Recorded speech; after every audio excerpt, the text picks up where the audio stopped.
मुस्लिम कौम की बेटी हूँ, मैं पर्दा करती हूँ।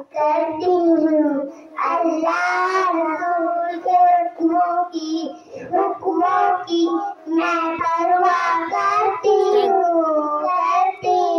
पर्दे में रहना ही मेरी हया की कुव्वत है। पर्दे में रहना ही मेरी हुस्न की जीनत है। मेरी पल्ब की राहत पर्दा है, फितनों से बराहत पर्दा है, तक़वा की हदायत पर्दा है, जन्नत के खुद को